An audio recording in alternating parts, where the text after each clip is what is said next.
네, 안녕하십니까. 2012년도 이제 새해를 맞아 첫 번째 동호회 강의를 시작하도록 하겠습니다. 네, 오늘 이 시간은 저번 강의에 이어서 1939년도에 이제 기해년이라는 군난 박해의 사건 이후에 1840년부터 1882년 이른바 한물조약이라고 일컬어지는 조선과 프랑스와의 이제 통상 수호 조약이죠. 이제 그걸 맺음으로써 박해 시기가 이제 끝나고 이제 신앙의 자유가 이제 확보되기 시작하는 시점까지를 잡아서 조선교회가 어떻게 시대 속에서 계속 발전했는가를 세계교회사, 특히 이제 동아시아 교회사와 함께 맞물려서 보는 그런 시간을 갖도록 하겠습니다. 그래서 저번에 말씀드렸다시피 1831년에 조선 대목구가 설립이 되고 그 다음에 36년도에 모방 신부님이 들어오시게 됨으로써 파라해방 정교회가 본격적으로 조선 대목구를 이제 관할하게 됩니다. 연이어서 사스탕 신부님, 그 다음에 앵베르 주교님이 오시게 됨으로써 조선 대목구가 하나의 대목구 체제가 완비가 되는데, 그래서 이제 본격적으로 이제 정교 활동을 함으로써 나름대로 교세 확장도 이제 이렇게 커지고 자리도 잡혀가지만 불행히도 1839년도에 일어난 기이한 이제 군난으로 말미암아 세 분 신부님들이 다 이제 선교사들이 다 이제 돌아가시게 되고, 당시에 많은 이제 교회 지도자와 신자들이 신앙을 증거하고서 이제 사양을 받아서 순교하시게 됩니다. 1801년에 일어난 신유의 대박해, 대군난과 함께 기해년이라는 이제 1839년 박해도 상당히 큰 교회에는 큰 타격을 주었다라고 말씀드릴 수가 있겠는데, 다만 다른 것은 39년대 박해 이후에도 조선교회가 완전히 몰락하거나 붕괴된 것이 아니라 일부 생존해 있는 교회 지도자를 중심으로 해서 재빨리 재건에 나섰다는 점과, 또 하나 파라해방 정교회가 조선 대목구를 관할하게 됨에 따라서 신속하게 선교사를 파괴함으로써 어떤 선교사가 없는 이런 공백 기간이 그전에 비해서는 상당히 짧게 끝날 수 있었다. 신유 같은 경우는 거의 30년 이상 신님들이 우리나라의 교회에 들어올 수 없었던 반면에 기해년이 1839년인데 실제로 이제 다시 선교사가 들어온 것이 1845년에 김대거 신부님과 페르 주교가 들어온 게 45년이거든요. 불과 6년 사이에 이제 조선 대목구가 다시 교회가 이제 재건하는 성공할 수 있었다. 이것은 조선 신자들의 노력과 더불어 파라해방 정교회가 조선 대목구를 관할하게 됐다는 그런 이제 세계교회사적인 어떤 이유 때문에 그것이 가능했다라고 말씀드릴 수가 있을 것 같습니다. 그리고 아까 얘기했던 것처럼 살아남은 신자들, 대표적인 신자가 현성문 가롤로 같은 경우는 샤스타 신부님이 복수했는데, 당시 모방 신부라든가 샤스타 신부님이 앵베르 주교님의 권유에 의해서 자수하러 갈 때 자신의 같이 있었던 복사라든가 이런 사람들한테 당신들 날 따라하지 말고 남아서 신자들을 돌보고 교회 재건에 나타라 라고 분부하셨기 때문에 이 교회 지도자들이 끝까지 살아남아서 교회 재건에 나서게 됩니다. 현성문 가롤로 같은 경우, 또는 이제 모방 신부님의 이제 복수했던 체형 베드로라든가, 또는 이지 토마스 같은 사람들이 주축이 돼서 교회를 교우철 중심으로 재건하고, 그 다음에 기 프란시스코라는 이제 밀사를 이제 북경교구에 파견해서 1842년에 가면은 김대건 부처님과 이제 그때 만나게 되죠. 그렇게 통해서 이제 조선교회가 다시 한번 이제 세교회에 연락이 되고, 그로 말미암아 45년 초에 김대건 신부님이 변문을 통해서 이제 조선 입국하는데 성공을 하시게 됩니다. 근데 문제는 뭐냐면 39년의 그 대박해 군난 이후에 이 국교에 대한 이제 경계가 굉장히 삼엄해져요. 그래서 이제 사실은 김대거 신님도 의주가 너무 어려우니까 이 동북쪽으로 와서 훈춘, 이게 동북 쪽에 있는 훈춘을 통해서 들어오는 방안도 구상해 봤지만 이쪽은 더 어렵다라고 해서 결국 이제 의주로 들어오게 되는데, 대신 페르 주교님한테 당시 대화를 통해 바닷길을 통해서 들어가는 방법을 강구해봐라 라는 지시를 받게 됩니다. 왜냐면 선교사들이 이제 이렇게 육지로 가는 길은 사실상 불가능하다고 판단했기 때문에, 그래서 이제 육로가 아닌 바닷길을 통해서 가는 방안을 이제 구상하게 됩니다. 이와 맞물려서 1840년이 되면은 국제 정세도 이제 그전과는 이제 크게 변화가 되는데, 가장 큰 게 1840년에 세계대전에 나온 게 바로 아편 전쟁, 바로 중국과 이제 영국의 아편 전쟁인데, 당시에 이제 그전까지는 중국은 그 서양에 대해서 딱 항구 하나, 광주 이제 맡고 있는 광주 한 대만 개방하고 여기서만 이제 무역을 허용했습니다. 그것도 이제 조공무역 형식으로 허용을 하고 그 지역은 이제 허용 안 했고 이걸 통해서 이제 유럽과 이제 중국과의 무역이 성행했는데 당시 중국에서는 뭐 대표적인 게 차, 그다음에 도자기, 비단 이런 것들을 대량 수출했던 반면에 유럽에서는 중국의 수출거리가 별로 없었어요. 쉽게 말하면 무역의 적자 현상이 이제 유럽에 굉장히 심했거든요. 그러니까 엄청난 양이 당시에 은이 이제 국제 통화했는데 대량의 은이 유럽에서부터 이 중국으로 이제 들어갔었습니다. 그래서 중국은 경기 호황인 반면에 유럽의 적자가 계속되니까 이 적자를 만회하기 위해서 항구를 늘려달라든가 뭐 이런 걸 얘기했지만 중국에서는 이제 그걸 끝내 이제 거부했죠. 그러다 보니까 대신 중국에서 팔 물건이 없을까 하다가 나온 것이 바로 아편.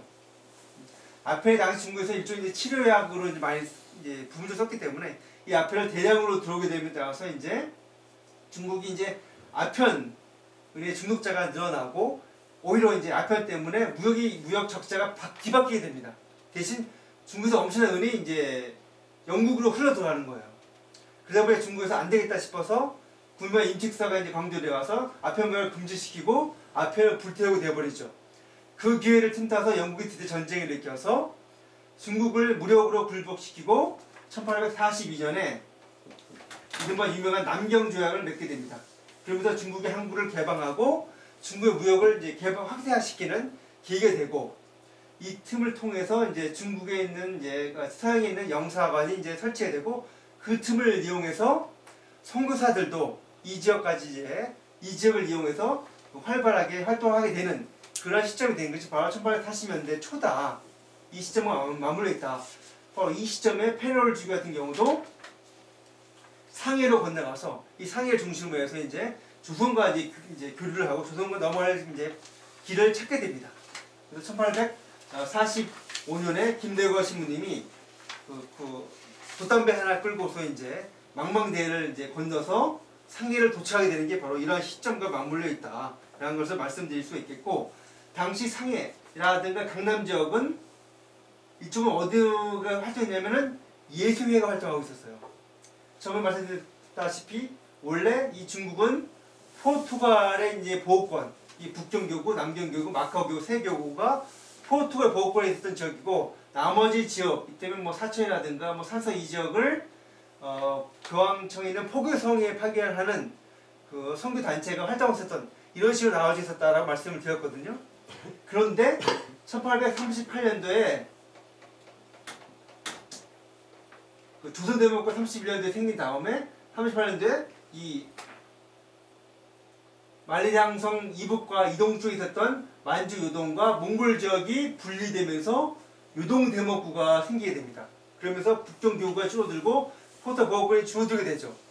그리고 나서 물론 1840년에 다시 내몽골 지역은 이쪽 말하는 이북 지역은 프랑스 라저레가 관리하게 되면서 몽골 대목구가 되고 이쪽은 만주 대목구로 나가게 됩니다만, 기본적으로 북경교구가 축소되는 현상이 일어나게 되고, 또 38년도에 남경교구장 겸 북경교구의 대리였던 그 페스 페레이라 주교가 사망함으로써 포교성이 본격적으로 이 남경주교라든가 북경교구의 관할권도 축소시킬 방향 나갑니다. 그래서 많은 지역을 대목구로 설정해야 되는데, 이 남경 지역 자체도 포르투갈의 지지를 받는 라자르고가 아니라 새로운 이제 이탈리아 프라스티코회의 그 디베시 주교라는 분을 산동 대목구장으로 임명하면서 이분한테 이 강남, 이 남경 교구도 관리를 맡겨버리게 됩니다. 포르투갈에서 이제 관력을 빼내는 거죠. 그러면서 이 넓은 지역을 다 관리할 수 없으니까 이 디베시 주교가 이 강남 지역을 예수회, 당시 그 한 차례 해체됐다 다시 복귀한 그 예수회한테 이 지역을 맡아달라고 부탁을 하게 됩니다. 그래서 이 강남 지역에 예수회 사람들이, 예수회 선교사들이 많이 이제 진출하게 되거든요. 바로 그때 대표적인 분이 누구냐면 고톨랑 신문을 분입니다. 이 고톨랑 신문이라는 분이 나중에 김대호 신부님을 많이 도와주고 김신부에 대한 편지도 이제 보낼 정도로, 이제 그뿐만 아니라 나중에 페레 주교님이 활동할 때도 이 예수회 신부들이 많이 도와줘요. 이 강남 지역을 중심으로 해서. 그래서 강남 상해 지역이라든가 나중에 1840년이 되면은 대표부도 파레오 대표부도 마카오에서 포르투갈과 매우 이제 계속 대립하다 보니까 아예 이제 홍콩으로 이제 이전해 오게 됩니다. 그러니까 홍콩과 상해 또는 이제 만주 대목구의 요동 지역, 특히 차쿠 지역을 중심으로 하는 이 지역 자체가 새로운 파레방 정유지의 새로운 근거지이자 조선 대목구에 있죠. 조선 대목구로 나아갈 수 이제 들어갈 수 있는 주요한 전지 기지로서 이제 위치하게 된 게 홍콩, 상해, 차쿠 지역이 새로운 근거지로 자리잡게 된다. 그렇게 되면서 만주 대목구에 있는 파레방 정교회의 도움을 받고 또 상해에 있는 파레방 예수의 도움을 받음으로써 활발하게 이제 조선 대목구의 선교사들이 활동할 수 있는 근거가 1840년대에 만들어지게 됐다. 이것이 당시 동아시아 정세의 변화와 맞물려 있다는 것을 말씀드릴 수가 있을 것 같습니다. 또한 이제 이와 맞물려서 대표적인 맞물려 또 하나 중요한 게 뭐냐면은 당시에 프랑스라든가 영국 또 러시아 함대들이 이 동아시아 지역으로 진출하게 되면서 많은 해안가를 탐사를 하기 시작합니다. 이게 대표적인 게 뭐냐면은 우리나라에서 이제 인대부터 나오면 황당선, 황당하다 해도 황당이잖아요. 황당선이라는 이름이 나오는 이게 뭐냐면은 국적 불명의 배를 황당선이라고 표현을 하거든요. 황당하다는 의미에서. 근데 그 황당선의 그게 17세기부터 많이 나오는데 그 배의 대부분은 중국 배들입니다. 중국 배들이 이제 이 황해의 이제 어선들, 그러니까 특히 대표적인 조기를 잡으려고 특히 봄과 가을에 이쪽으로 서해안으로 많이 건너와요. 그 배들 주로 황당한 그 당시에도 문제가 왔던 거예요. 지금 중국만 문제가 왔던 것처럼 와서 이제 뭐 물고기를 이제 뭐 많이 잡아가는 것뿐만 아니라 우리가 배와 충돌해서 이제 문제 일으키고 사람을 살상시키기도 할 정도로 그 당시 문제가 많아서 우리나라에서도 수군이 있으니까 수군이 함대가 있었어요. 그 수군 함대가 파견돼서 그걸 감시하는 그런 이제 시스템이 만들어지거든요. 바로 그때 주로 이제 황당선 나오는데 황당선뿐만 아니라 17세기 들어가면은 이른바 이양선이라 불리는 새로운 모양이 불리는 서양의 배들이 이제 출몰하게 됩니다. 서해안뿐만 아니라 이 동해안에도 나와요. 서해 동해안 다 나오게 되는데 그 대표적인 게 영국 배, 그다음에 프랑스, 그다음에 러시아까지도 이제 내려와서 이제 우리나라 해안가에 등장하게 됩니다. 그래서 이양선에 출현이라고 할 수가 있거든요. 이양선에 출현한 것은 단순하게 이 해안가를 주로 이제 탐사를 하거나 아니면 이제 섬에 참여하는데 대표적인 이당 뭐 울릉도를 발견했다, 울릉도 이름도 지멋대 짓기도 하고 막 이런 사정인데 뿐만 아니라 1840년에 들어오게 되면은 아예 본격적으로 이 조선 지역과의 어떤 통상이라든가 조선을 식민지화하겠다라는 어떤 의도하에서 그 군함이 이제 파괴되는 이제 경우까지 발생하게 됩니다. 그 대표적인 게 1842년도에 한창 이제 아펜전지 이런 당시에 영국이 이제 승기 잡고서 중국을 압박해 나가니까 프랑스에서도 우리도 늦었다가는 중국이라든가 이런 데 우리가 한 발 늦겠다 싶어서 군함을 파견합니다. 프랑스에서도. 그래서 당시에 세실이라고 하는 이제 함장이 이제 당시 중령이었는데 함장이 이제 이 마코에 이제 들어갔다가 이 북쪽으로 북사하고 더 나아가서는 조선까지 이 여행을 가보자라고 해서 함대를 파견됩니다. 그러면서 조선에 갈 때 그냥 갈 수 없으니까 그 정보를 제공해주고 통역할 사람을 구하기 위해서 마코에 있었던 바로 최양업 신학생과 김대건 신학생들을 도와달라고 마카오에 있는 급동대표에 부탁을 하게 됩니다.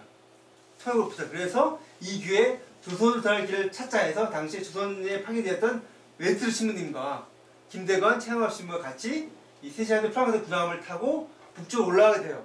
남경에 갔는데 때마침 남경이 이미 남경 조약을 맺게 됨에 따라서 프랑스에서도 더 이상 북상하지 말자라고 해서 원래는 북쪽을 가려 했다가 이제 그 계획은 취소되지만 이왕 왔으니까 이제 그 메트르 시민님이라든가 최영업, 김대건 이제 당시 학생들은 중국 배를 타고 이제 요동으로 들어가서 페라주에 합류하게 됩니다. 그래서 여기서부터 계속 이제 그 조선 들어올 방안을 찾게 되는데 그러다가 이게 된 것처럼 45년도에 김대건 신부님이 단독적으로 배를 통해서 상해에서 다시 페럴 주님과 W 신부님을 모시고 다시 돌아와서 조선 대목구에 들어오게 됨에 따라서 다시 한번 45년도에 그 제3대 그 대목구장을 중심으로 조선 교회가 대목시에 다시 한번 완비가 된다. 확실히 재건이 완료된다라고 말씀을 드릴 수가 있을 것 같습니다. 그 다음부터도 계속해서 선교사분들은 모두 다 예외 없이 체험신문만이 마지막으로 이제 병문을 통해 들어왔고 나머지 모든 신부님들은 다 배를 통해서 다 들어오시게 됩니다.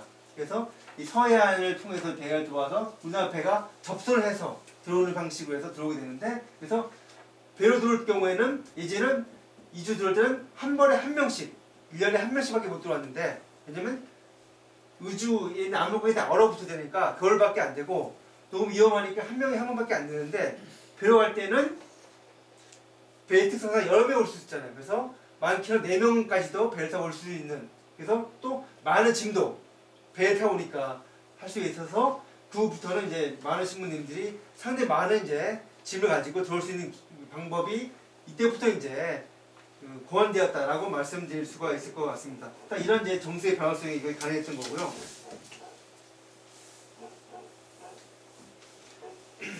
그 다음에 이제 중요한 게 뭐냐면 아까 했던 것처럼 단순히 이제 군함이 조선 해안만 왔을 뿐만 아니라 1846년이 되면은 이 적극적으로 당시 세실이 인디는 총사령관으로 승진하거든요. 장군이 돼서 이 사람이 1839년 당시에 3명의 선교사들이 조선 땅에서 사역을 당한 것을 소식을 듣고서 이것을 기여하기 위해서 조선 정부한테 정식을 항의를 하고 그다음에 조선과의 어떤 통상적을 맺을 어떤 기회를 잡고자 1846년도에 다시 군함을 이끌고 조선바다로 나가게 됩니다. 이때는 분명하게 그래서 실제로 이 홍주 앞바다, 이 충청도 앞바다에 가서 정식으로 이제 한문 문서를 작성해서 조선 정부에 내죠. 그래서 왜 우리 선교사, 우리 프랑스 사람 3명을 이제 죽였느냐, 대한 항의를 하고, 그 다음에 우리 선교사에 대한 대우를 이제 더 좋게 이런 식의 어떤 내용들을 서한으로 보낸 다음에 우리가 다음에 돌아올 때까지 정확한 확답을 줘라라고 해서 다시 배를 타고 돌아오게 됩니다. 이게 1946년도의 이제 일입니다. 근데 문제는 이 배가 오니까 와서 정식을 항의하니까 조선은 굉장히 큰 이제 충격을 받게 됩니다. 그전까지 이때면 1801년도 같은 경우 중국 신부님도 외국인이지만은 중국인이 그때 상당히 그때 당시에 문제가 많았거든요. 이 중국인 신부를 우리가 중국에 알리지 않고 죽여도 되느냐 문제라든가 이게 국제적인 문제가 되지 않을까 걱정했는데 다행히도 그 당시에는 중국 쪽에서 거의 문제 제기 안 했거든요. 근데 39 당시에도 이 서양 신부들 죽일 때도 말리 밖에 있는 서양 우리가 연락도 할 수 없기 때문에 없고 이 사람들이 우리 법을 어긴 게 분명하기 때문에 우리가 법에 따라서 죽이면 문제가 없을 것이다 해서 3명을 처형시켰거든요. 그런데 거기에 대해서 항의하겠다고 해서 몇 년 지난 다음에 배를 타고 왔으니까 이 문제에 대해서 상당히 많은 충격을 받고 이제 그 큰 혼란에 빠지게 됩니다. 바로 이때가 어떤 해냐면 김대호 신님이 부처했을 때거든요. 바로 김대님이 황해도 갔다가 아까 했던 것처럼 그 황해도든 이제 일반 수군들이 중국 어선을 감시하기 위해서 배가 많이 필요하니까 일반 민간의 배들도 예, 징발을 해서 같이 가거든요. 그때 김대호 신님 배도 징발을 하려 했는데 김대호 신님이 안 된다고 신랑이 버리다가 이제 들통이 나서 잡힌 거거든요. 바로 그 당시 문제인데 바로 그래서 김대호 신님이 왔을 때 김대호 신님이 이제 잡혀왔을 때 나름대로 이제 비교적 좋은 조건으로 좋은 대접을 받고 그 당시에 이제 그 지도도 그려주고 해서 나름대로 이제 상황과 정보를 정해주는 제고해주는 역할을 했었다라고 하는데 이 세시함대가 등장의 내용에 따라서 오히려 천주교와 이제 서양과의 어떤 그 일종의 그 연락 관계라는 것이 이제 분명해진 거고 또한 김대거 신부님과 신대거 신부를 이제 살려줌으로써 오히려 후환을 남기기보다는 차라리 처형을 빨리 시키기 낫다라고 해서 김대거 신부님의 처형이 바로 결정돼서 처형하게 됩니다. 오히려 그래서 당시 캐럴 주교님이 이왕 왔으면 뭔가 하고 가야지 그냥 가느냐 오히려 갔다가 그냥 가버리면은 사람들이 우리들은 오히려 별거 아니다라고 인식만 심어준다라고 이제 오히려 이제 좀 안타까워했는데 어쨌든 간에 상황이 그렇게 돌봐야 됩니다. 그러다가 1840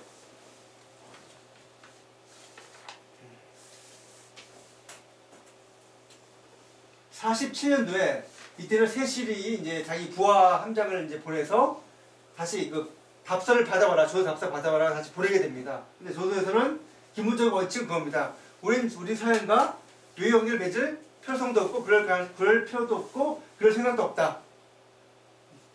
만약에 이제 기본적으로 기본적으로 이제 외국 선박이 표류해 왔을 때는 그 사람들을 이제 보호해주고 돌려보내주는 그런 그 원칙적인 것은 항상 있어 왔거든요. 그거 이상의 어떤 관계를 맺지 않겠다라고 분명히 했는데 이 배가 이 고궁선도 앞서서 하필이면 이제 암초에 이제 걸려서 배가 난파하게 됩니다. 그래서 사람들이 이제 섬에 겨우 상륙했다가 얼마 후에 영국의 함대가 와서 구출해주고 가거든요. 그러니까 처음에는 굉장히 뭔가 이제 큰 것처럼 하고 왔다가 배는 이제 난파당해. 이제 겨우 이제 도망하다시피 가니까 조선 사람들이 완전히 이제 보기에는 서양 사람들이 이상하다 이런 놈들이다. 이게 뭐 패러 중에서 굉장히 많이 실망합니다. 이게 뭐냐 이게 연락을 주려고 이제 사람들 보냈는데 이미 이제 배에 가버리고 이런 상황이 됐기 때문에 좀 어떻게 보면은 프랑스식 어떤 그 군함 외교가 제대로 이제 먹히지 않은 상황이 됐던 거죠. 바로 이런 상황이 이제 1840년대 상황이 이렇게 이제 벌어지게 됩니다. 1840년대, 45년도 그 서양과 어떤 서양 세력이 주도에 나타나게 되고 또 천주교의 어떤 그 바뀌라는 상당히 불안정한 시대가 흐름이거든요. 그래서 40년 당시만 해도 페르주기 다루주님이 첩보되지 않았지만은 수개월 동안 이제 피신 생활을 하면서 굉장히 큰 고통을 당합니다. 그래서 어떨 때는 이제 벽장에 두 분이서 이제 같이 갇혀서 몇 시간 동안 이제 꼼짝도 못하게 되기도 하고 어떨 때는 바깥에 이제 이런 상 있잖아요. 마루 산에다가 이제 밤새 이슬 맞으면서 자기도 하고 이런 고통 속에서 이 나이를 보내고 있었는데 그러다가 1849년에 두 가지 중요한 사건이 나왔는데 하나는 뭐냐면 1839년 기해 군난 때의 그 왕이었던 헌정이 때 이제 자식 없이 후계자 없이 죽게 됩니다. 22살, 3살 나이에. 그러면서 대신 족보로 보면 그 아저씨 뻘 되는 그 철종이 이제 즉위를 하게 되죠. 그러면서 이제 헌정 후반기에는 이른바 이제 그 척사를 이제 기출로 내건 포양정시가 정권을 잡고 있었는데 헌정의 사망을 전후해서 포양정시가 이제 물러나게 되고 철저 옹이했던 이제 앞에서 했던 안동김씨 세력이 정권을 잡게 됩니다. 이 안동김씨는 흔히 천주교인들한테는 우리 교회 보호자라고 할 정도로 천주교에 대해서 옹졸한 태도를 보이던 이제 그런 정파였거든요. 그래서 안동김씨가 이제 지우게 하게 되어서 천주교에 대한 이제 그 공식적인 박해는 이제 수고지게 되고 거의 암묵적인 이제 거의 묵인하다시피 하는 상황이 돼서 천주교가 비교적 안정적인 상태로 가게 된다. 그다음에 또 하나 이 철종이 이제 사람이 이 할아버지가 바로 그 은원군이거든요. 그 신유호 때 이제 그 천주교 영광상 때 죽은 그리고 자기 할머니도 천주교 신자였던 바로 자기 큰 어머니 신자였던 바로 그 집안의 살아남은 유일한 이제 아들 혈성이었기 때문에 이사에 죽어가게 됨에 따라서 그 할아버지 그 자기 조선 활동에 관련된 이 천주교 활성 문제는 다 덮어지게 되는 거죠. 그렇게 됨에 따라서 49년도를 기점으로 해서 50년대에는 전반적으로 천주교 입장에 보일 때는 상대적으로 안정적인 시기를 맞이하게 된다. 라고 이제 말씀드릴 수가 있을 것 같습니다. 또 하나, 49년도에는 드디어 차영업 신부가 김대호 신부님은 45년 들어왔는데 차영업 신부는 4년 동안 더 고생하시다가 이때 다시 들어오시게 됩니다. 우리나라에. 그래서 61년에 들어가실 때가 12년 동안 활동하시게 되는데 방위사제가 본격적으로 활동하는 시기가 바로 이 시기다. 김대호 신부는 실제적으로 몇 달밖에 활동 못 하셨거든요. 근데 김영학 신부는 10년 동안 선교사들이 못 들어가는 곳을 다 돌아다니시면서 활발하게 선교 활동을 함으로써 조선교회가 더 크게 이제 종교가 활발하게 되는 큰 계기가 됐던 것도 역시 최영학 신부님의 입국과 관련되어 있다라고 말씀드릴 수가 있을 것 같습니다. 이와 같이 이제 40년대는 남대로 천주교회가 이런 국제 정세의 변화 속에서 점차적 안정세를 이제 가는 시기였다라고 이제 말씀드릴 수가 있을 것 같습니다. 그리고 50년대에 들어와서도요. 남대로 이제 그 페럴 주교가 그 53년도에 오랫동안 이제 병만 시달리다가 돌아가시게 되지만 그 뒤로 이제 1856년에 만주 대목구의 부주교이셨던 베르 주교님이 바로 들어오시게 됨에 따라서 조선계는 더 한층 이제 발전을 하게 됩니다. 성교사분도 늘어나게 되고 또 다블 주교님이 우리나라에서 첫 번째로 이제 주교 성성식 우리나라에서 하게 했었거든요. 부주교 됨으로써 이제 이른바 이제 선교 지역도 이제 성교사별로 나눠지게 되고 시계화 시키게 되고 그 다음에 교율서도 이전까지는 이제 손으로 백개 썼던 데 반해서 60년대 넘어가게 되면은 아예 목판본으로 이제 책을 이제 대량으로 이제 간행해서 배급할 정도로 조선교회가 안정세로 가게 되는 그런 것이 이제 50년대부터 60년대 넘어갈 그 시점이고 1850년대 되면 이제 해외 선교사들 다시 보내게 되죠. 페낭에서 3명 보내고 베르모에도 이제 신학교를 세우는 등 교회가 나름대로 체계적으로 발전하는 과정이었다라고 말씀드릴 수 있는데 아까 얘기했다시피 이제 그 프랑스가 이제 그 40년대 이후로 이제 그 상이라든가 이제 그 홍콩, 마카오 중심으로 이제 그 프랑스의 영사라든가 프랑스 함대가 주둔하게 됨으로써 이 프랑스의 그 함대라든가 이 프랑스의 어떤 외교관과 이 선교사와의 협정관계가 이제 맺어지게 됩니다. 본격적으로. 그래서 이걸 통해서 조선의 어떤 대목부로 들어온다든가 아니면 조선 대목부 관련된 일을 이제 처리하게 되는데 그 중에 하나가 뭐냐면은 1852년도에 느닷없이 프랑스에서 배가 또 우리나라에 이제 찾아오게 됩니다. 근데 프랑스 찾아온 목적은 뭐냐면은 이제 고구사한테 이제 표현했을 때 거기서 있던 물건을 찾아오겠다라는 명문으로 들어오게 되는데 엄밀히 말하면 이 배는 군함이 아니에요. 사실 그 군대 파견한 게 아니라 원래는 페르 주교가 강남에 있었던 그 예수에 했던 그 어떤 분이냐면은 엘로라는 신부님과 같이 힘을 합쳐서 배를 마련해요. 그래서 그러니까 그 웨스트로 신부님을 조선 땅에 입국시키기 위해서 이 배를 이제 보내는 거예요. 보내면서 그냥 가면 안 되니까 당시에 프랑스에 있던 공사한테 이른바 공문을 하나 달라. 예교문서를 달라. 그래서 공문서를 예교문서를 가지고서 파견돼서 공사하는 데 가서 몰래 웨스트로 신부님을 내려주고 그래서 다시 배로 돌아오게 되는. 그래서 이때는 오히려 선교사가 앞장서서 프랑스의 어떤 그 예교관과 힘을 합쳐서 이제 선교사를 이제 들어오게 하는 뭐 그런 방향으로 해서 웨스트 신부님이 거의 10년 만에 조선에 파견된 지 10년 만에 조선으로 들어오게 되는 그런 과정도 바로 이런 그 당시에 그 중국과 또 관계 또는 이제 프랑스의 관계 속에서 이루어졌다라는 것을 이제 말씀드릴 수가 있을 것 같습니다. 그러다가 이제 1850년대 말이 되면은 또 한 차례 동아시아에 이제 엄청나게 파동이 생기는데 그게 뭐냐면은 1858년도에 에로 사건이라고 하는 유명한 사건이 있는데 이 사건을 기원으로 해서 이번에 영국뿐만 아니라 프랑스가 힘을 합쳐서 중국과 전쟁을 벌이게 됩니다. 이른바 제2차 아베전쟁이 불리는데 이 전쟁은 목적은 그겁니다. 1차 아베전쟁 당시에 얻었던 이권이 성에 차지 않는다. 그 성에 차지 않는다.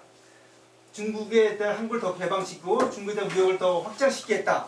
더불어 프랑스 같은 경우는 그리스도교 종교, 즉 카톨릭 종교, 천주교 종교도 확실하게 잡겠다. 확실하게 이제 중국한테 이제 인정받겠다라고 해서 전쟁을 벌인 게 바로 이제 2차 전쟁입니다. 그래서 58년도에 중국이 또 한번 굴복을 해요. 그래서 천진조약을 맺었다가 다시 또 전쟁이 나서 1960년에 가면은 북정조약을 맺게 됩니다. 이 당시에는 영국 프랑스가 아예 북정까지 쳐들어가요. 그 북정을 점령하고 그 이하원이라는 그 아름다운 이제 서양식 궁전도 다 파괴시켜버리고 중국의 황제가 피신까지 가게 되는 바로 이제 그 엄청난 사건이 일어나게 되죠. 그럼으로써 이제 그 중국이 이제 본격적으로 개방이 되고 그 다음에 프랑스의 이제 그 요구에 의해서 프랑스 선교사의 이제 중국 종교가 공식적으로 인정을 받게 됩니다. 이때부터 1860년부터. 그리고 이제 북경 함라의 소식은 조선에서 알려지는 바람에 조선에서 엄청나게 큰 이제 충격을 휩싸였거든요. 중국의 수도가 함락이 되고 오랑캐한테 중국 황제가 도망을 갈 정도였으니까. 그래서 당시 선교사에 의하면 마을 사람들이 이른바 이제 폐기 상태에 빠져서 나중에 어떤 사람들은 프랑스 선교사를 찾아와서 자기 보호를 이제 요청하게 되고 프랑스 이제 천주교의 성물을 이제 어떻게 보면 이제 얻을 수 없겠느냐라고 할 정도로 당시에 그런 선교사들을 힘을 통해서 혹시나 있을 서양의 침공에 대비하는 뭐 이런 모습까지 보일 정도로 예, 굉장히 큰 충격이 휩싸였다. 물론 이제 그 뜬소문이 끝나긴 했지만 그 이후로 조선에서도 이런 중국 대륙의 어떤 변화에 의해서 우리도 언젠가는 중국처럼 종교의 어떤 자유, 천주교 자유가 올 것이다. 라는 어떤 희망을 가지게 되고 또 그 적극적으로 나서서 종교의 천주교 자유를 확보하자. 프랑스의 힘을 빌어서 그것이 바로 그 유명한 이제 대목구장 즉 주교와 당시 1863년도 이후에 이제 고종 주교와 함께 집권하게 되는 흥선 대원군의 어떤 그 주선 회담을 통해서 프랑스의 힘을 빌려서 당시 남하고 또 러시아 세력을 막자. 러시아는 1960년 국경지역을 통해서 이 두만강 이동 이 지역을 영토를 확보하거든요. 그러니까 그전까지 러시아와 조선과는 직접 맞닿지 않았는데 60년 국경지역 이후로는 조선도 러시아와 국경을 맞닿게 되니까 러시아가 두만강까지 와서 직접 통솔을 요구하게 됩니다. 그러니까 이제 당시 흥선대원군이 러시아를 막기 위해서 어떻게 할 방법을 좋을까 하다가 그 흥선대원군 이제 주변에 있었던 이제 천주 관련된 사람들 대표적인 흥선대원군 부인이 물론 당시 천주교는 아니었지만 천주교의 교리를 이제 배우고 이제 천주교를 이제 배우던 사람이었고 고종의 유모 자체가 천주교 신자였고 그 대원군 하인들 중에도 천주교 신자가 있었을 정도고 또 베네주교가 매년 대원군한테 선물을 따라 줄 정도로 영광성이 깊었거든요.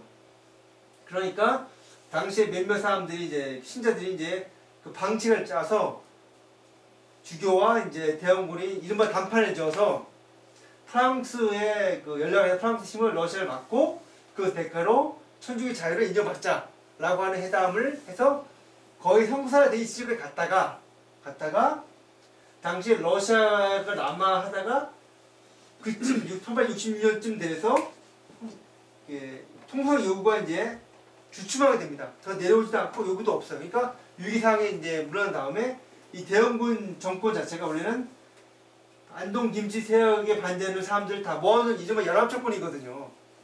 그러다 보니까 대원군이 다 혼자 이끌어가는 게 아니라 그 주변 그 정권 안에 여러 가지 사람들이 있는데 그 사람들이 대부분은 천주교에 반대할 사람들이다.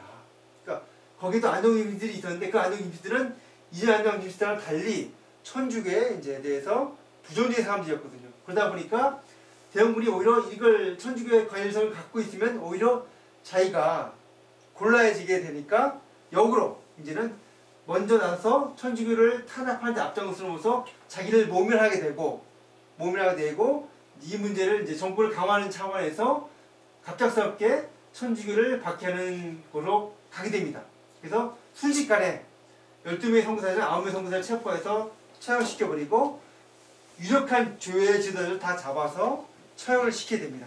이것이 1860년도 병인 군난, 병인 박해의 초창기 상황이다. 이전까지만 해도 베네주의 당시에도 아까 했던 것처럼 그 뭐 키락기도 세우고 북풍도 찍고 그 다음에 각지 많은 선교사들 들어오고 특히 그전까지 종교되지 않았던 서북쪽 황해도라든가 평안도까지도 베네주의로 가서 종교할 정도로 굉장히 활발하게 되었던 상황이었거든요. 그런데 그것이 하루아침에 뒤집어지기 때문에 따라서 천주교가 이제 큰 타격을 입었지만은 그럼에도 불구하고 66년도 초반기만 해도 이 박해는 매우 제한적이었다. 왜냐하면 대원군 스스로가 천주교 연관성이 있기 때문에 이것을 박해를 확대하는 것 자체가 별로 원하는 방식이 아니었거든요. 그러니까 서둘러서 박해를 끝내려고 했는데 끝내는 마당이었는데 이 조선 때 있다가 중국 탈주했던 3명의 선교사가 있거든요. 예, 칼레, 헤롱, 그 다음에 리델. 근데 이분들이 가서 프랑스의 이제 외교관과 프랑스 함대에다 이 조선했던 상황을 얘기하게 되니까 이 기회를 이용해서 프랑스 함대 사령관이었던 사람이 로즈라는 사람이 이 기회를 이용해서 조선을 압박해서 통상조회라든가 아니면 이런 걸 해야겠다라고 해서 60년도 이제 여름에 함대를 이끌고 조선 땅으로 이제 쳐들어오게 되는 거죠. 이게 바로 병인양요다. 원래 로즈 제독의 이 행동은 원래 프랑스 외교관을 허락받은 것도 아니고 프랑스 외교 허락도 받지 않은 단독 행위였어요, 사실은. 그런데 그렇게 해서 이제 강화도를 점령하고 군사적 시위를 하고 이제 한양으로 쳐들어가겠다라고 이제 하게 되는데, 그러다가 이제 그 당시 리들 신무가 통역사김 이제 물 안내 길로 같이 따라갔었어요. 따라갔다 보는데, 당시 대영군이 있었던 데가 이제 완강하게 이제 저항을 하고, 프랑스군이 이제 조선을 너무 얕보다가 정족산 전투에서 이제 허를 찔렸죠. 그러다 보니까 이제 로지덕이 더 이상 자신감이 없는지 이제 포기하고 돌아가면서, 그냥 돌아간 것도 아니고 아시다시피 거기 있던 궁궐들 다 불태우고 예주장에 있는 책들을 다 이제 도둑질해서 다 프랑스로 가져오죠. 당시 프랑스에 있는 군대들이 외국에 가서 분당치하는 거는 아주 나폴레옹 시대부터 다 이제 제국지 군대들 다 가져가요. 영국에 어디든지 갔다 하면 다 가져오는 게 기본적인데, 하여튼 가져와서 뭐 지금도 뭐 물 돌려주네 만에 지금도 이제 자기 것이냐 하는 게 바로 그때였던 거죠. 바로 이렇게 되니까 이 상황이 이제 오히려 조선 입장에서는 천주교, 이게 빨리 프랑스 군대 온 것 자체는 천주교인데 내통이 있었다. 천주교인들은 서양세력을 끌어들이는 대역부도한 반역자다 라고 해서 이제 아주 가열차게 이제 탄압을 하게 되는 거죠. 그래서 많은 사람 전선까지 끌려가서 목이 잘린 게 바로 그런 연유가 되는 거죠. 그리고 사실상 일종의 이제 전시체제로 받게 됩니다. 그래서 상시적으로 이제 천주교인들을 이제 박해하고 잡아죽일 수 있는 그런 체제가 되는 거죠. 그러다가 67년도에 조금 주춤했어요. 아무래도 시험인데 68년도에 또 어떤 큰 사건이 일어나면 그 유명한 오페레트 사건. 독일상의 오페레트 사람은 이 사람은 이제 약간 독특한 사람인데, 이 사람은 조선 땅을 개혁하는 첫 번째 사람이 자기가 되겠다라는 어떤 그런 욕심이 있었던 사람이, 이 사람이. 그래서 계속 몇 차례 와서 했는데 해도 안 되게 방을 구매하고 있는데, 그때 마침 패롱 신부님이 와서 방을 가르쳐 준 거죠. 고종의 할아버지자 승세도의 아버지 남영의 묘가 저 가해산에 있는데 그 묘를 파서 그 시신을 가지고서 협상하면 될 것이다 라고 해서 패롱 신부님이 이제랑 오페레트랑 그 다음에 당시 상해했던 미국 공사 직원까지 이제 아주 이제 국제적으로 이제 작당질을 해서 밤에 몰래 와서 그 땅을 파고 묘를 파고 진짜 관을 가져가려고 했었어요. 그런데 당시에 패롱 신문을 따라왔던 조선 신자들 중 수신자들도 사실은 이건 아니다 반대했음에 불구하고 패롱 신부님이 본청을 위협까지 하면서 가라 해서 땅을 팠는데, 문제가 뭐냐면 지금도 그렇지만은 예전엔 이런 이제 그 고관 대작들 묘는 그냥 쓰는 게 아니라 관에다가 바깥에 곽도 쓰고 거기다가 앞에 이제 천연 석회를 바릅니다. 석회를 발라요. 바꿔서 이 석회라는 게 시멘트와 달라서, 천연 석회와 달라서 시멘트는 비 맞고 흐르면 세월 흐르면 이게 약해져서 부서지잖아요. 근데 천연 석회는 세월이 흘러가면서 더 단단해진답니다. 이게 거의 돌덩이처럼. 그래서 웬만한 그 석회는 망치로 두르게도 안 깨진대요. 그래서 실제로 가서 이 사람들이 밤새 깼는데도 그 깨지를 못해서 실패하고 돌아간 거예요. 밤새 해가 밝으니까 소식 듣고 조선에서 군인들이 오니까 어쩔 수 없이 들어갔는데, 오베르트가 미래에 남아서 도망가지 않고 다른 섬에 와서 계속 통상하자라고 이제 또 서한을 보내요. 근데 통상하겠습니까? 이런 사업에 갔는데 당연히 완전히 대원군이 진노했죠. 어떻게 이렇게 감히 시신을 이제 훔쳐서 할 생각까지 했느냐. 이건 조선뿐만 아니라 당시 국제사회에서 큰 이슈가 됐습니다. 그래서 나중에 미국 공사에 있는 사람들은 재판까지 받아요. 국제재판을. 그리고 패롱 신부는 이제 파리아마 본부를 소환됐다가 인도로 이제 그 좌천됩니다. 쉽게 말하면 인도로 가세요. 아마 그런 일이 없었으면 아마 패롱 신부님이 아마 다음 그 대목군이 됐을 거예요. 아마 연차 봤을 때. 근데 그 할 바람에 리델 신부님이 주교가 된 거예요. 패롱 신부님이. 근데 패롱 신부님이 이거 할 때도 혼자만 했어요. 리델 신부님의 칼레 신부님이 모르고 있었어요. 전혀 이 사실을. 혼자 하다가 이제, 왜냐면 자기 딸은 만약 실패하면 자기 혼자 다 뒤집으시겠다 뭐 이런 거긴 했는데, 어쨌든 간에 이 사건 때문에 오히려 더 박해가 더 가열차게 됐다.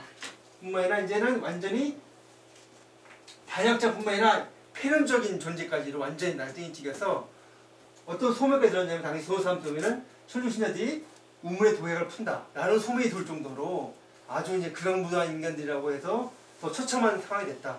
그 다음에 1871년도에는 이번에도 미국이 또 이제 나오게 되죠.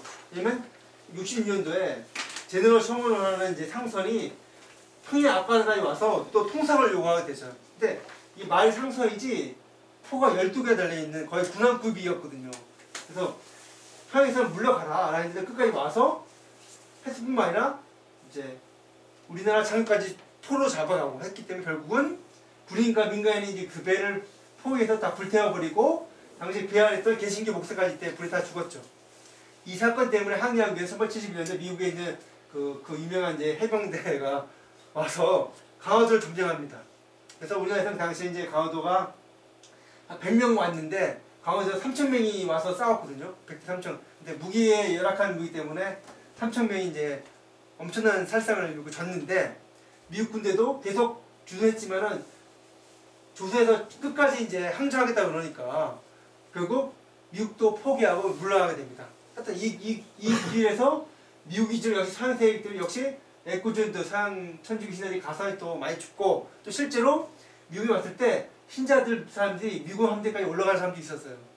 그렇기 때문에 이걸 서양 세계가 앞잡이해서 또 이제 71년에도 엄청난 많은 사람들이 또 붙잡혀서 또 해서 대원군이 13년도 하야할 때까지 줄기차게 거의 한 18년가량 가량은 그래서 대박해 시기라 할 정도로 모든 이제 거의 모두 교지 다 파괴됐을 정도로 숨어 있을 정도로 큰 타격을 입은 게 바로 이러한 이제 어떤 당시에 어떤 국제적 상황과 맞물려서 일어난 사건이었기 때문에 그런 사건이 됐었다는 것을 이제 말씀드릴 수가 있을 것 같습니다.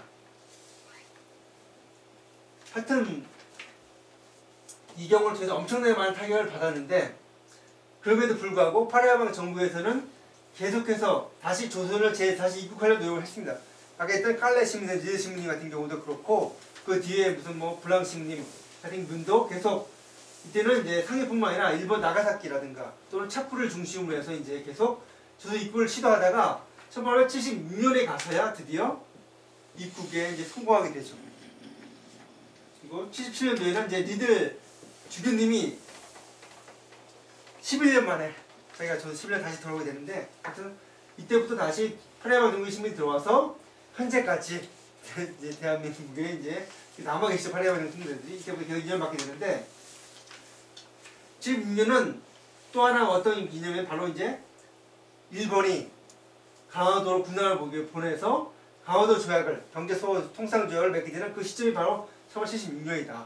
즉 무슨 말이냐면은 13년도에 고종이 물러난 다음에 대원군이 물러난 다음에 고종이 이른바 친절하게 되거든요. 근데 고종은 이른바 철저하게 반대원군 정책을 나갑니다. 모든 정책에 있어서 거의. 그래서 대원군이 일본과 외교를 단절하니까 일본과 외교도 이제 타야 된다라고 했고 천주교 정책도 다시 이전처럼 소국주의 정책으로 나갑니다. 물론 이제 위정 척사 운동이 일어나니까 겉으로는 이제 사학을 이제 척결하자 말을 해도 실질의 대책은 이제 그 적극적인 대책을 하진 않습니다. 고종 때는. 그렇기 때문에 그때가 76년도에 이제 일본과의 근대적 조약을 맺게 됨에 따라서 이제 조선도 본격적인 이제 이른바 이제 요즘 말로 하면 세계화죠. 그러니까 세계 개방으로 나가야 되는데 그 첫 번째 타자가 이제 1882년도에 그 미국이 되는 거죠. 82년도에 이제 이모 군란 이후에 청나라 군대가 우리네 조선에 이제 주둔하게 됩니다. 이때부터 이제 청나라가 조선이 돼서 오히려 서양과의 교섭을 해라. 왜냐면 청나라 입장에서는 조선을 자기 이제 그 세력과에 두기 위해서는 일본이라든가 러시아를 견제해야 되는데 견제하기 위해서는 다른 서양 세력들을 끌어들여야 되겠다라고 했기 때문에 청나라 주둔해서 조선이 서양 열강들과 조약을 맺게 되면 궁극적으로 이제 개방하게 되는데 그래서 82년도에 미국과 첫 번째 조약을 맺게 됩니다. 그리고 뒤에서 프랑스 이제 조약을 맺자라고 하는데 문제는 뭐냐면 프랑스에서는 기본적으로 천주교를 신교 천주교의 신앙을 인정하라라는 조항을 넣자라고 하니까 조선에서는 그건 절대 안 된다. 그렇게 해서 이 조항이 계속 늘어지게 됩니다. 그 뒤에서 영국과 독일은 심지어 러시아도 이제 계속 통제적으로 하는데 프랑스는 계속 늦어지는 거예요. 그러다가 1886년도에 와서 그러면 대신 그 그 개혁을 하게 되고 프랑스 사람이 주도하게 되고 프랑스 사람들이 그 주도를 하게 되니까 프랑스의 그 주도 사회가 프랑스 사람들의 안전을 보호해달라. 그리고 그 사람들의 그 여권 당시 호주 여권을 가지고 있는 사람들의 어떤 이동 거주에 대해서 안전을 확보해달라는 것을 조항에 타입하게 됨으로써 사실상 주도소에 살고 있는 프랑스 사람들은 공사관 빼고는 다 프랑스 선교사들이니까 다 프랑스 선교사들이 주도소에 살게 되는 것을 합법적 인정이 되는 거고 그 사람들의 사는 그 주변 지역을 돌아다니는 것 역시 인정하게 됨으로써 부분적이나마 프랑스 선교사의 선교의 자유가 인정받게 된다. 물론 여기서는 호주가 인정하는 범위 내를 벗어나면 안 되죠, 사실은. 근데 선교사는 실제로 이제 벗어나서 문제되는 경우가 생깁니다. 그것이 이른바 이제 그 교회 문제들이 생기는 안건에서 교환이라고 하는 것이 생기게 되는데 그건 그 기한기회의 공급가 되는 거고 어쨌든 80년이 되면은 이제 당시에 이제 그 리델 주교님에 이어서 이제 조선대목구에 불황 주교님이 계신데 불황 주교님이 계시는 이제 그 조선대목구가 이 조약을 통해서 본격적으로 이제 그 밖의 시기를 벗어나서 이제 그리스도의 복음을 전파할 수 있는 그런 시점이 된 게 바로 1886년이다 라는 시점을 말씀드릴 수가 있을 것 같습니다. 바로 이런 그 조선의 어떤 그 대외 개방, 그 다음에 프랑스와의 조약의 체결, 또 중국이라든가 이런 러시아 이런 관계 속에서 파리해방 정교회가 이제 본격적으로 하게 된 것이 이때고 또 이 비슷한 시점에서도 일본에도 1854년부터 이제 50년대 말부터 이제 그 새롭게 이제 천주교가 일본에 들어가게 되는데 특히 나가사키 같은 경우는 파리해방 정교회가 나가사키로 들어가게 됩니다. 그래서 나가사키가 프랑스 파리해방 정교회의 이제 근거지이자 한동안은 이제 그 한국 천주교에서도 이 나가사키를 통해서 이제 교류를 나가사키를 통해서 페낭의 신부님을 보낸다든가 시학생을 보낸다든가 또는 W 신부 W 유해를 나가사키 성당에 보고한다든가 또는 그 기본적인 천주교 관련 교류서를 나가사키에서 찍기도 했거든요. 그러니까 나가사키가 그러나 이제 전쟁 이전에서 활동했었던 것이 바로 1860년대 뭐 이때 1대1이라는 것을 이제 보면은 다 이렇게 60년대 그 파리해방 정교회 활동과도 연관성이 매우 깊다라는 것을 말씀드릴 수가 있을 것 같습니다. 이러면서 이제 1840년대부터 80년대까지 전반적인 흐름 속에서 한국천주교회사가 시련 속에서 어떻게 이제 극복해 가면서 또 동아시아와 세교회에서 어떤 관련 속에서 어떻게 이제 그 결국은 박해 시기 마무리 짓고 새롭게 이제 새로운 발전 시기로 가게 되는가를 이제 정리할 수 있다고 생각하게 됩니다. 이로써 이제 강의를 마치도록 하겠습니다. 감사합니다.